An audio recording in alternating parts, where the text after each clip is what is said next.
পাকিস্তানের সঙ্গে পারস্পরিক বাণিজ্য ও অর্থনৈতিক সম্পর্ক জোরদার করতে যাচ্ছে বাংলাদেশ। পাকিস্তানও বাংলাদেশের সঙ্গে সম্পর্ক জোরদার করতে চাইছে। সম্প্রতি বাংলাদেশে নিযুক্ত পাকিস্তানি হাইকমিশনার সৈয়দ আহমেদ মারুফ জানান, বাংলাদেশিদের জন্য পাকিস্তান ভিসা প্রক্রিয়া সহজ করে অনলাইনে আবেদনের 24 ঘন্টার মধ্যে তা অনুমোদন দিয়েছে। বাণিজ্য প্রসারে দুই দেশের মধ্যে সরাসরি জাহাজ চলাচল শুরু হয়েছে।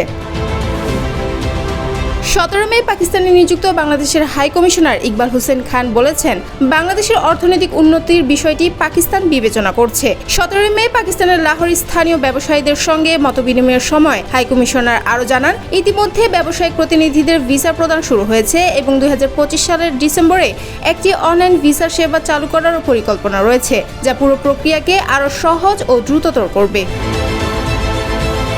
বর্তমানে বাংলাদেশের সঙ্গে দ্বিপাক্ষিক বাণিজ্য পাকিস্তানের অনুকূলে।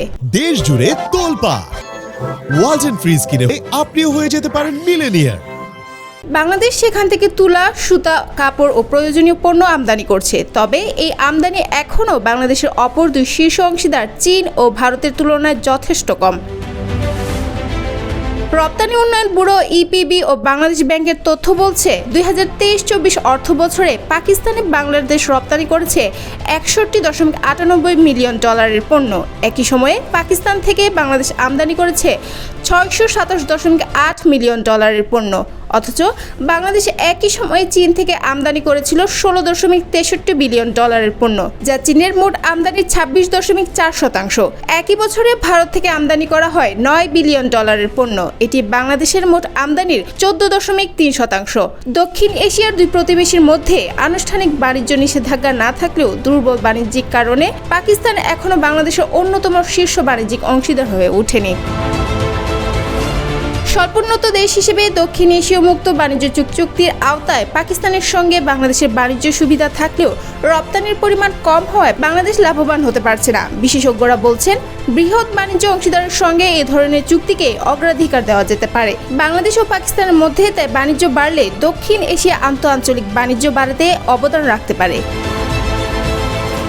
Dhaka chamber of commerce and industry মনে করে, পাকিস্তানের সঙ্গে গত 15 বছর ধরে প্রায় স্থবির হয়ে থাকা বাণিজ্যিক সম্পর্ক জোরদার করা হলে বাংলাদেশ লাভবান হবে। পাকিস্তানের সঙ্গে বাণিজ্য বাড়লে বাংলাদেশ কাঁচামালের জন্য আরও বিকল্প পাবে। বাংলাদেশ পাকিস্তানে পাট ও চা রপ্তানি বাড়াতে পারে। বিশ্লেষকরা বলছেন, ভিসা প্রক্রিয়া জটিলতা অনেক সময় দুই দেশের সম্ভাবনাময় অংশীদারিত্বকে বাধাগ্রস্ত করেছে। ফলে এই উদ্যোগকে তারা সময়োপযোগী এবং যুগান্তকারী বলে বিবেচনা করছেন। ব্যবসায়ীরা মনে করছেন, বাংলাদেশ এবং পাকিস্তানের নতুন এই উদ্যোগের ফলে ব্যবসা সম্প্রসারণের পথ প্রশস্ত হবে, নতুন বিনিয়োগের সম্ভাবনা তৈরি হবে এবং দুই দেশের মধ্যকার রাজনৈতিক ও সামাজিক সম্পর্ক আরও ঘনিষ্ঠ হবে।